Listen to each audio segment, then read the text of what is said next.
No. This is the Dan special. What Dan does is he asks himself a question and then quickly answers it. No.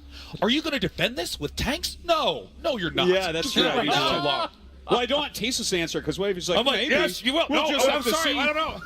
You got to tell me you're going to say this before the show starts. I don't know what's going on. Okay. Don't put me on the spot like that. But by the way, in this match, I'm really excited to see a PvP on this map because even though this map makes me kind of crazy for other matchups as Protoss, especially against Zerg, of course, a PvP on a map like this is going to be possibly one of the most technical PvPs we'll be seeing for a little while. It's a possibility. Yep, in the top we got now Draco, and then the left side of that good old map we got WhiteRa. Oh, no, they both pre-ordered. It's kind of hard to tell. There it is. It's hard to tell. A little I bit. can't tell at all. The blinking blue Nexus didn't give it away. The difference between the two of them. They both look kind of blue. Oh, yeah. You have to look at the probes, drink coasters that the Nexus is placed upon. Oh. Yeah, you know what Oh, makes yeah, you're right. yeah, Yeah, it's got those little things underneath the No, those Nexus are- that you put under your couch so it Yeah. doesn't scratch the floor. Yeah. Right? In case you need What are more those pressure. called? You don't want that Drink coasters. Nexus. In my house, they're drink I know coasters. what it's called.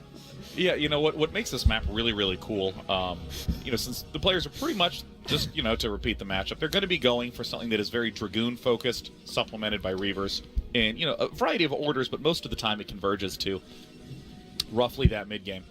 But what's weird about this map is that it has some of the characteristics of something like a fighting spirit. You have a natural expansion with a gas. You have a open center area of the map instead of one that's circular or sort of rubbled. But this map also has a huge outside ring, and our wonderful observer Sham 2 will show us if you go straight north from WhiteRa's base. You'll see there's this line of minerals here in the back. You can expand here. You have a path from your main to get there, but... Oh! Manor Pylon! Manor my Pylon. God. Manor Pylon. But, for your opponent to access it, they Manor kind of have to Pylon. go drop and move around the Manor backside. Pylon. Manor Pylon. Manor Pylon? This, just real quick here, you can make a pylon to block the workers in, and my even though this God. looks not cost efficient at all, it really does oftentimes pay for itself and more. Would you ever build cannons behind that, Tasteless? Yeah. Yes, I would. I would definitely do that. Wall it off with more pylons. Sean, I was listening to your story about Outsider, please. It's just interesting So because you say it's- there's a ring. There is a ring. There is a one true ring on this map. Yeah. It is on the outside, and for some reason, we're going to trust it to two small hobbitses. Still, that was where my suspension of disbelief, just went out the window. He's attacking the pylon! So, in other words, this map really does not quite share characteristic behaviors of any other map. You're really close in positions. You have an open middle. You said it does the Fighting Spirit, though, Brett. What? Huh? You said similar to Fighting Spirit. The middle's similar to Fighting Yeah. Spirit, but like the way the entire map plays, it doesn't wind up playing out pretty much like anything else. Just keeping you in outside line, ring. Sean. I'm watching you. God, this is a lot Someone's of got tension. us. I always like to cast with someone who really doesn't remember anything I say. Plot Brothers. I like it. That's you, Nick. That's me, man.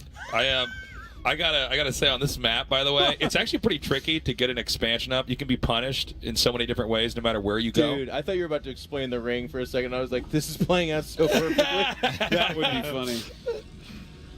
I didn't hear a thing Sean No. said, but anyways, the ring around this map. Just explains the Manor Pylon again. I'm Yeah. like, wow. So Manor Pylon's gone, but it was cost efficient. Yeah, it may look weird to you, Yeah. but actually... Does anybody else notice that update last night broke Nick, actually, as Yeah. well? Like, Yeah, I can't get him to work Nick's been anymore. malfunctioning all morning. Yeah, what makes, I want to just stress what Nick was saying, that everything's so punishable. You expand to this expansion that's at your front, and if you look at it, it actually doesn't have a lot of minerals at it. It only has, I think, 7 patches. 1, 2, 3, 4, 5, 6, 7. Yeah. Typically, it's 8 in main, 8 at expansion, or 9 in main, 8 at expansion. So there's not that many minerals there, but all right, cool. But it's super close to your opponent, so you can easily die, and you don't have a ramp choke at your expansion, so it's super easy for your opponent to get a good concave. You try to expand to the back, they drop. There's like 3 huge entrances to your base, 2 from the back and 1 in the entrance. So, By the way, they actually went for pretty conservative openers here to start things out. Just a few zealots at the ramp, and then we have the 2 dragoons on each side. So these guys both erring on the side of caution. Oh, and look at that. We actually saw WhiteRa run away with those some of those Dragoons. I don't know if he was trying to hide that to make it look like maybe he was going to do some kind of a DT rush or something like that. Oh, yeah, no, he is going to get that probe. The sooner you get rid of the probe, always the better in PvP, because anything you can hide is going to give you potentially just a huge lead. You can throw them off. Yeah. Dude, Zealots are so interesting in this matchup because they, in mid numbers, are awful unless they have speed.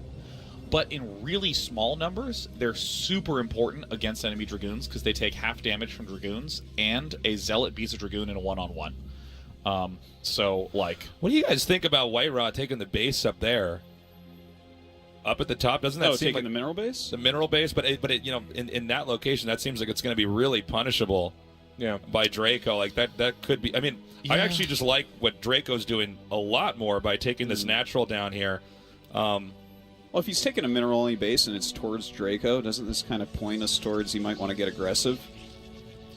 That's the only thing that makes it safe. But I don't know if WhiteRa's set up to be aggressive. I mean, I don't think he's done any sort of robo stuff. I mean, WhiteRa's playing very carefully. He's actually built up to 4 Zealots, which is kind of a lot. But you know, Draco's just gonna have to eventually retreat here. Kind of a bit of mismicro there, but I'm glad that we're not. Range is not done yet for WhiteRa. See the Cybernetic core at the left side of the screen still spinning? Range is like the most important early upgrade in these exchanges. You just get shitloads of free hits. Yeah. One thing that Draco can actually do here is just keep all those Dragoons at the bottom of the ramp for a little while. It makes it really tough to ever move out from that position, as long as he doesn't overstay his welcome. Robotics facility's done now for Draco and WhiteRa, and Draco's just doing slightly better ordering of his decisions. He's getting the expansion, and then the Robo, and then the Observer. WhiteRa, we see getting the Robo, and then the Observer, and he does, yeah, there it is. He needs to justify that early of a Robo Bay, so he's going to he has to justify that early of a Robo facility, so he's getting a Robo Bay for Reavers. Now, let's remember that WhiteRa, I mean, the shuttle was his Achilles heel in the last PvPs we saw. He kept flying that in there. I'm hoping he can do better this time around, but losing the shuttle with the Reaver in it in a PvP is usually almost an immediate loss. I think it will. Like, the fact that happened and even made one of those games close after. Yeah. Like, he's having that extra day to kind of sleep and come back. Of course, these guys have a little bit of jet lag and stuff. I think he's going to do much better. Yeah. He did. Thanks, Jeff. Thanks, Jeff. He did. That's the WhiteRa way, man. You know, actually, WhiteRa didn't come out last night. Yeah, he drank in his apartment. Drank alone in the hotel room? Yeah. He's fine. Oh my god, I love after events just going home.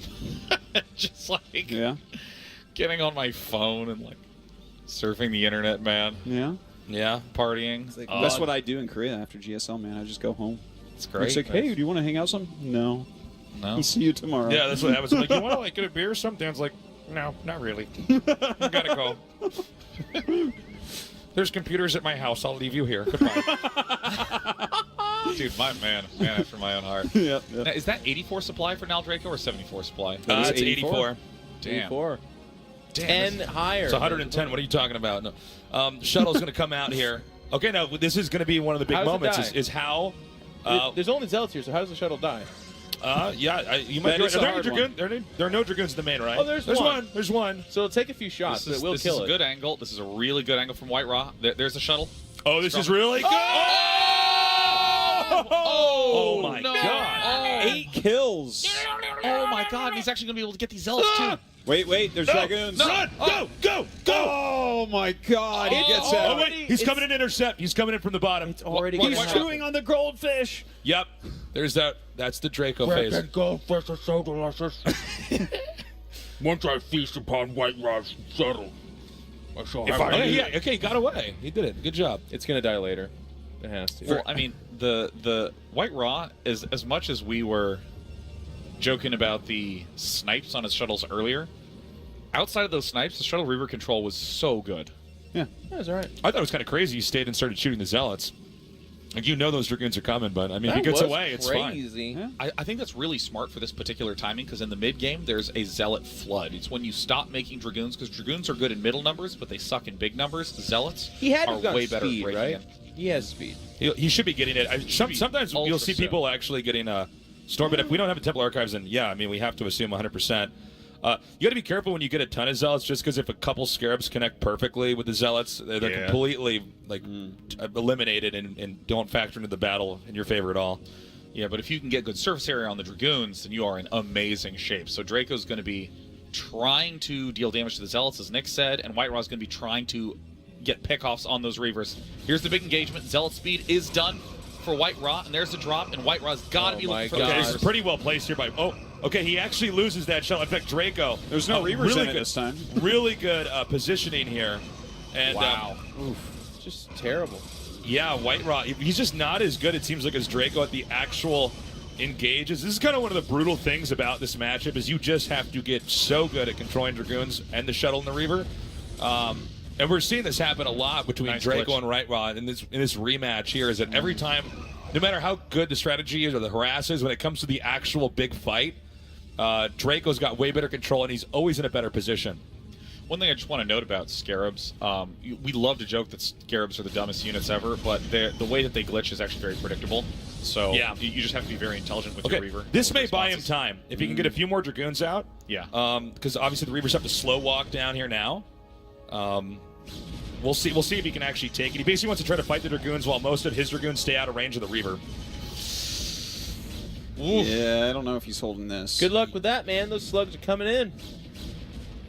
Yeah, this is going to be pretty hard. You know, I got to say, I don't know if I agree with WhiteRa moving out to try to do that push earlier when he was expanding here. He was already taking a base ahead of his opponent. This just doesn't seem to be necessary at this point in time. He might try to wait and see if the Reaver shots start hitting the Nexus and it slowed down the Scarab production and try to hit then. Oh, his own Reaver. Oh. What? What did that even shoot? I don't even know. Was it the Nexus? Okay, now, ideally he wants his Reaver to hit the other Reavers. Okay, he actually takes one out. He's going to try to dive on this one. He should be able to kill it off, but I don't know if he's going to end up losing too many. Cost? Okay, got it, but I think Draco could just run up the ramp. That's not going to do much from there. Oh, I think no cancel on that Nexus as well. And Draco played this very smoothly. 3 versus 9 Dragoons, by the way. Favors the 9. God, that's good for branding. Wow, yeah. Anytime. Get that sound Anytime someone says 9. Yeah, literally. There's day 3 out there, and he's like, Are you no! really happy that the Cloud9 exists? Like, oh wow, they're just, you know. Good game GG. from WhiteRa typing out. All right, so far history repeats itself here. WhiteRa taken out by Draco.